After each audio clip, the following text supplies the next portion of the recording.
Let that say for a second.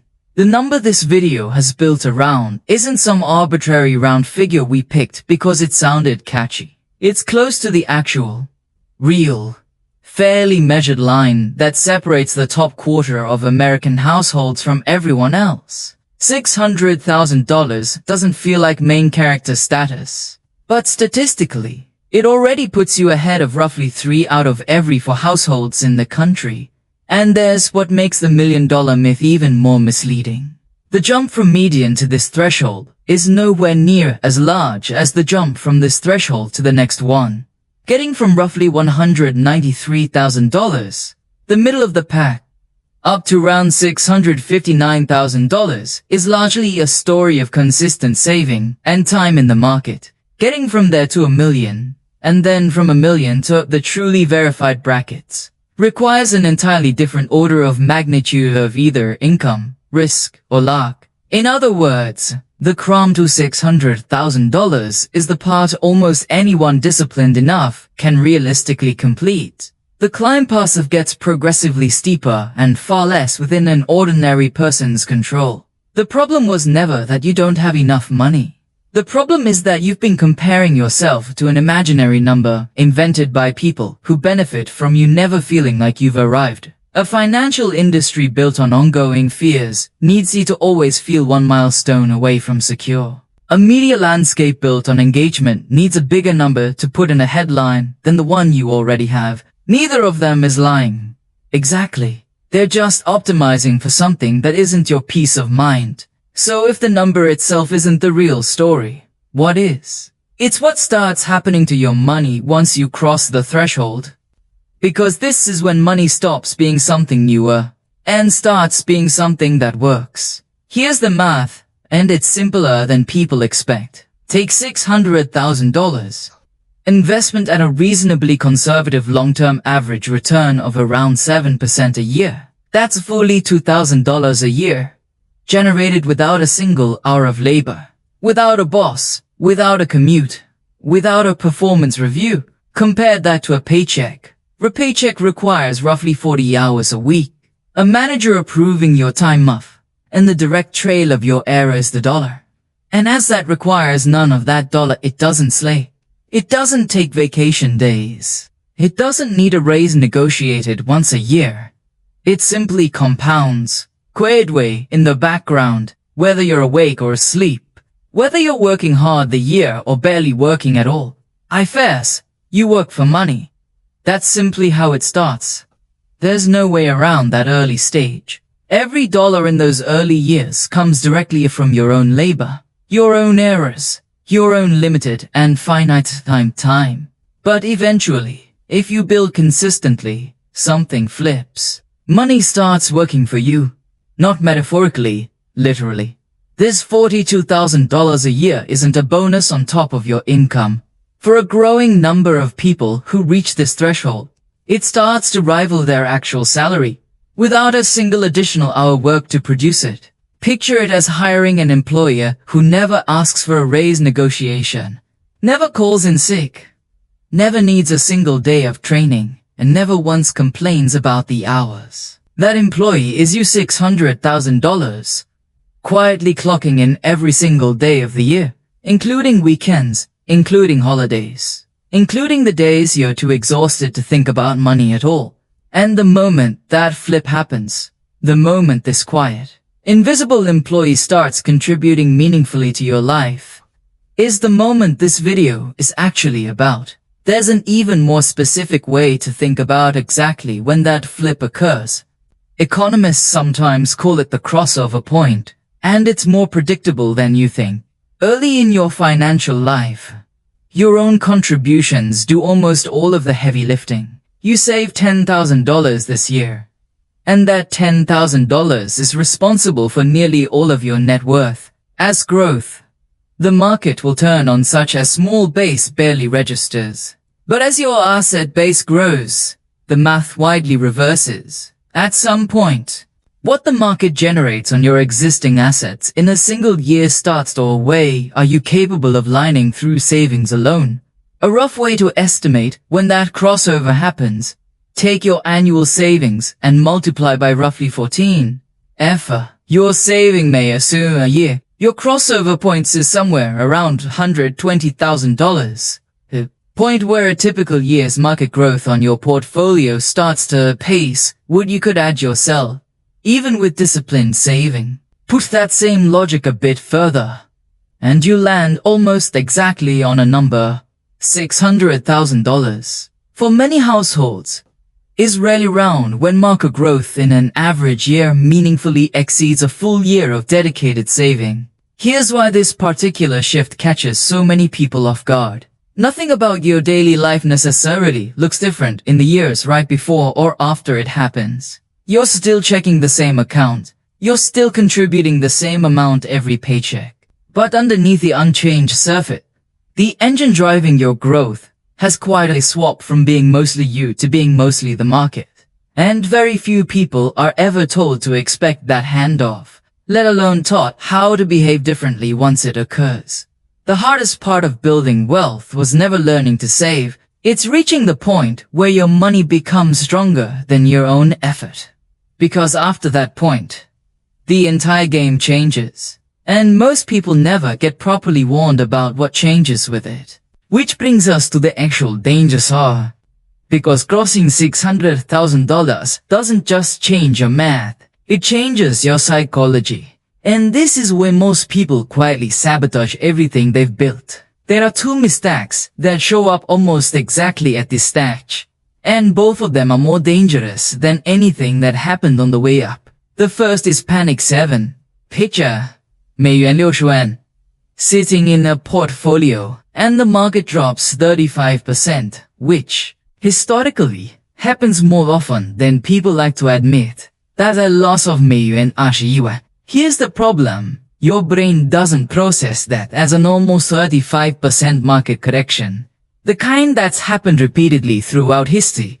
It processes it as I just lost $210,000. The human brain simply isn't built to calmly large absolute numbers, even when the underlying percentage is completely ordinary by historical standards. And that panic is exactly what causes people to sell at the bottom, lock in a loss that was only ever temporary on paper, and permanently damage decades of compounding, all because the number felt too large to sit still with. The second mistake is lifestyle inflation.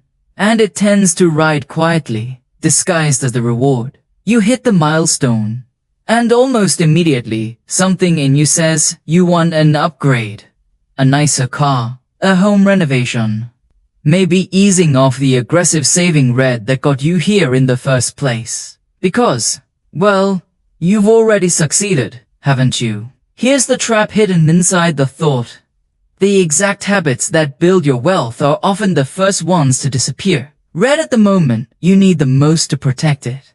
What makes this particularly dangerous is the timing. Lifestyle inflation really shows up when things are going badly. Nobody agrees they're spending during a market downturn. It shows up precisely when things are going well. Right after a milestone, revenue goal is lowest, and the story you're telling yourself is I've earned this. That's exactly the moment discipline quietly starts eroding, long before any market crash ever tests whether it was still there. Now let's talk about what this number actually buys you in practical terms, because the retirement math here gets misunderstood constantly, in both directions. This avoids the use guideline called the 4% rule. Delighted you can withdraw roughly 4% of a portfolio annually with a very low risk of running out of money over a typical retirement. Apply that to $600,000, and you get about $20,000 a year. On its own, that's not a number that supports a lavish lifestyle in most parts of the country, and it's important to be honest about that up front. This isn't magic meal that turns $600,000 into unlimited freedom. But it's really meant to stand entirely alone. Combine my portfolio income with Social Security. With the average retiree, I can reasonably expect to add a meaningful supplement on top of that. And you're still looking at a floor. A baseline that covers the essentials without requiring you to sell your time for it. The real point of $600,000 was never to fund a life of luxury. It's to fund a life where your basic needs no longer require permission from an employer. And this is exactly where rich, expenses, and location genuinely matter, in ways a single round number never fully captures. Dolo. 24 in a year stretches very differently depending on whether you're in a low cost of living area with a paid-off home, or a major coastal city with ongoing rent. It matters whether you're 45 and expecting decades ahead of you, or 65 and closer to a shorter, more predictable stretch. None of that changes the underlying principle. What all of it changes, how the number should actually be applied to a real life, rather than a hypothetical one. Wealth was never about buying everything you want. It's about no longer being forced to do things you genuinely hate, simply because you have no other option. And yet, here's the strange part almost nobody talks about. Plenty of people who cross this exact threshold still feel poor. Not broke, not struggling, just quietly, persistently unsatisfied. Even sooner more than 3/4 of American households will ever accumulate. There are 3 reasons this happens, and all 3 are psychological, not financial. The first is comparison, though it's nearly impossible to feel wealthy while scrolling past influencers, billionaires, and strangers online staging their lives to look far more extravagant than they actually are. Your $600,000 doesn't feel like much when your reference point is a rotating feed of people whose entire business model is looking richer than they are. The second is the moving goalpost. Ask someone $100,000 what would make them feel secure, and they'll often say $500,000. Ask them at $500,000, and suddenly it's $1 million. Ask them at $1 million, and somehow it's still not quite enough. The goalpost was never fixed in the first place. It moves at almost exactly the same speed as your progress toward it, which means, left unchecked, it can never actually be reached. And the third is fear of losing it. This one is almost paradoxical. The more you accumulate, the more there is to lose. And for a lot of people, that fear quietly grows faster than their sense of security does. Someone with $10,000 rarely lies awake worrying about losing it all. Someone with $60,000 often does, precisely because there's finally something substantial enough to be afraid of losing. Put all 3 together, and you get a strange, almost cruel outcome.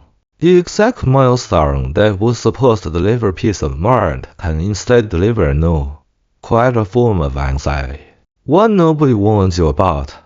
Because from the outside, everything looks like it's going right. The hardest money problem was never really making money. It's learning to recognize when you finally have enough, a skill almost nobody is ever explicitly taught, and one that has almost nothing to do with the size of the number in the account. So if you're approaching this threshold, or you've already crossed it, here's what actually changes about the rules going forward. Stop chasing hot trends. The instinct that served you well on the way up, hunting for the next opportunity, taking calculated risks, becomes a liability once there's real money on the line to protect. Stop trading frequently. Every unnecessary trade is a chance to convert a temporary paper loss into a permanent real one. And stop trying to prove anything to anyone. Nobody who matters is keeping score. And the ones who are keeping score usually aren't the ones whose opinion should be steering your decisions. Instead, protect the capital you've built before you think about growing it further. Stay invested through the volatility that's guaranteed to show up eventually, not despite the discomfort, but because the discomfort is the actual price of the long-term return. And reduce unnecessary decisions wherever you can. Because every decision is a fresh opportunity to talk yourself out of the exact discipline that got you here. Here's the honest summary of everything we've covered today. The first stage of building wealth requires action, saving aggressively, investing consistently, making sacrifices most people aren't willing to make.